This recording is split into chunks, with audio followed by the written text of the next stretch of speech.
Halo para pemburu. Di video kali ini Min Tokushi Sugon akan membahas tentang Gonflix dan juga membahas tentang Pappu.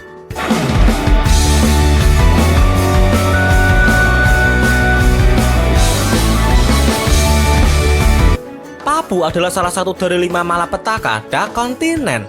Dikatakan Pappu adalah binatang misterius di mana makhluk itu memakan manusia lalu menjadikan manusia tersebut sebagai hewan peliharaannya. Apakah itu semacam kode dari Yang Mulia Togashi, di mana dalam semesta Dark Continent nanti sebenarnya ada manusia juga? Jika bukan manusia dari Dark Continent, manusia korban Pappu adalah manusia sisa dari ekspedisi Dark Continent sebelum-sebelumnya. Melihat Pappu yang menjadikan manusia sebagai hewan peliharaannya, itu seperti kasus milik Cimeraan Yunju dan juga Cimeraan Zazan. Semut Chimera Yunju menjadikan manusia sebagai hewan peliharaannya saat berada dalam markas milik Jairo. Sedang Chimera Zazan juga melakukan seperti itu, di mana banyak warga dari Meteor City yang dijadikan peliharaan Zazan. Jika kalian mendengar pernyataan bahwa Gonflix berhubungan dengan Pappu, apa yang terlintas dalam pikiran kalian? Konspirasi lagi, teori ngakak lagi, embulah serah-serah lumin. Dalam pembahasan kali ini, Mimin akan menjelaskan kalau antara Gonflix dan juga Pappu mereka berdua sebenarnya bisa dihubungkan. Teori ini merupakan teori yang cukup lama dan juga sudah cukup banyak yang menjelaskan pada forum Reddit. Pertama-tama, Gonflix adalah salah satu karakter utama dalam serial Hunter x Hunter. Saat Hunter x Hunter memasuki aks semut Chimera, Gonflix berubah menjadi model lain, di mana dirinya berubah menjadi besar dengan ciri khas rambut super panjangnya. Dengan mengorbankan energi kehidupannya, maka lahirlah Gonflix mode begitu. Sebenarnya seorang dengan bakat yang luar biasa bisa mendapatkan wujud seperti itu. Namun dibutuhkan waktu puluhan tahun dengan latihan yang tiada henti, barulah bisa mendapatkan wujud itu. Seperti yang Mimin bilang sebelumnya, wujud Gon versi dewasa mempunyai ciri khas yaitu rambut super panjangnya.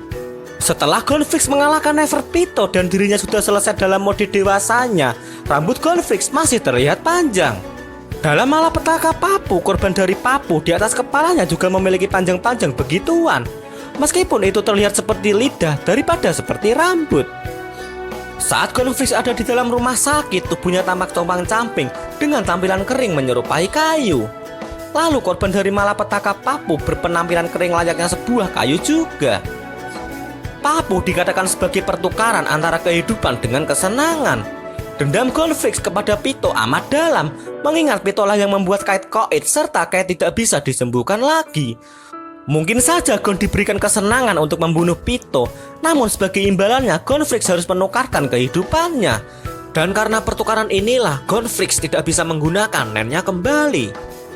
Kalian masih ingat kan siapa yang menyembuhkan Gonflix? Nah, yang menyembuhkan Gonflix adalah sosok Nanika.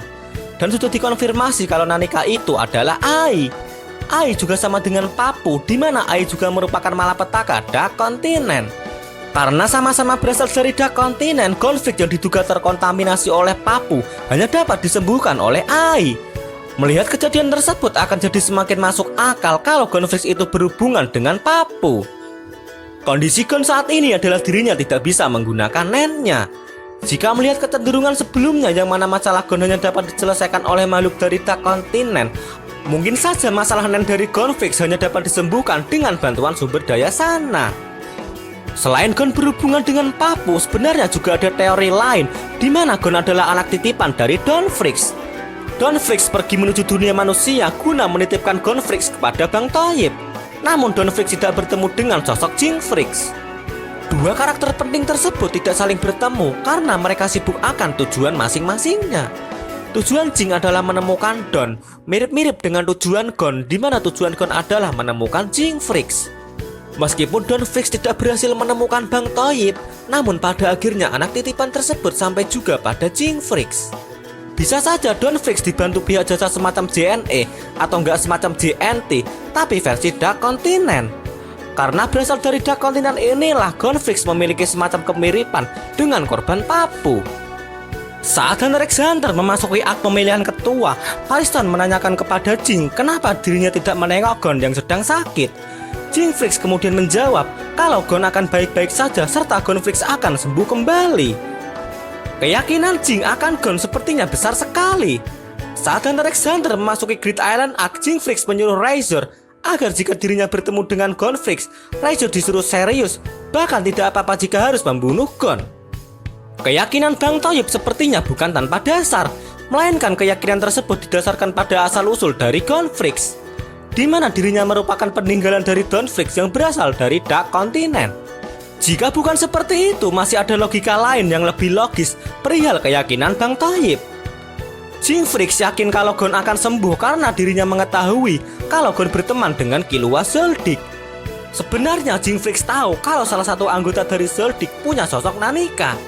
Jing mengetahui hal tersebut karena dirinya diberitahu oleh Netero. Dan kita tahu sendiri kan, Netero adalah teman dari Zeke Zoldyck ketika mereka mengunjungi Dark Continent. Kemungkinan besar Nanika dibawa oleh rombongan tersebut ketika mereka pulang dari sana. Jinfrix tahu kemampuan Nanika karena dirinya terobsesi dengan Dark Continent. Sosok Bang Thoyib tersebut juga mengetahui kalau korban malapetaka Ai ditemukan di dunia manusia. Selain itu, kita semua tahu kan kalau Jinfrix itu orangnya ekstrovert. Dirinya suka nongki-nongki keluar dibandingkan harus diam saja di satu tempat. Karena ekstrovert inilah Jinfrix sulit ditemukan. Selain itu, sosok Bang Thoyib tersebut juga suka bergaul dengan berbagai kalangan tanpa memandang kasta, di mana itu dibuktikannya saat Hunter x Hunter memasuki arc pemilihan ketua. Jinfrix tahu kalau asosiasi Hunter mendapatkan 5.000 telur Chimera karena dirinya bergaul dengan pilot asosiasi. Lalu Jing kemudian menyindir Cidel mengingat sosok dokter tersebut tidak mengetahui masalah itu karena Cidel kurang bergaul dengan kalangan bawah. Jika dilihat background Jing yang seperti itu, sangat mungkin jika dirinya mengetahui perihal Nanika dan juga dirinya mengetahui kalau Gonfrix berteman dengan Zoldyck. Karena alasan inilah Jing jadi yakin kalau nantinya Gon akan sembuh dan juga yang akan menyembuhkannya adalah sosok Nanika. Selain itu, sampai sejauh ini kalian sudah melihat kan gimana sepak terjang dari Jinfrix? Dalam bertindak, gerakan Jing nampaknya sudah diprediksikan mengingat kejadian-kejadian yang melibatkan sosok Bang Thoyib hasilnya selalu berpihak pada karakter Jing. Saat Razor dan Gon ada dalam Great Island, hasil pertemuan keduanya sesuai prediksi Jing, di mana Gon tidak mati serta dirinya jadi lebih kuat setelah bertemu dengan Razor. Saat Gon dalam keadaan sakaratul maut setelah melawan Pitou dan pihak asosiasi tidak bisa menjamin Gon akan sembuh, Jinfrix berkata sebaliknya, di mana dirinya memprediksi kalau Gon akan sembuh. Dan sama seperti kejadian Razor sebelumnya, prediksi kesembuhan Gon beneran terbukti. Saat para Zodiac mengadakan pemilihan ketua Hunter terbaru, proses pemilihan ketua juga berjalan sesuai kehendak Jing. Selain itu, para Zodiac juga bergerak sesuai dengan prediksi Bang Thoyib. Wah, Jinfrix seorang cenayang cuy. Melihat beberapa kejadian tersebut, kata-kata mutiara dari Jinfrix sepertinya bukan bualan semata. Di mana Jing pernah mengatakan seperti ini, jika aku bisa mengarahkan targetku agar bergerak seperti yang aku inginkan, maka aku telah berhasil menjadi seorang hunter. Dengan kemampuan Jing yang seperti itu, mungkin saja Jing memiliki kemampuan memprediksi masa depan layaknya karakter Neon, namun dengan versi yang lebih ekstrim. Atau Jing memiliki kemampuan membaca masa depan layaknya Hatsu milik Pangeran Serietnik, tapi dengan versi yang lebih ekstrim juga. Atau lagi jika meniru karakter anime sebelah, katakanlah dalam anime One Piece, kemampuan Jing mirip dengan Kenbun Haki milik Katakuri. Sekian penjelasan dari Mimin Tokoshi Sugon. Terima kasih.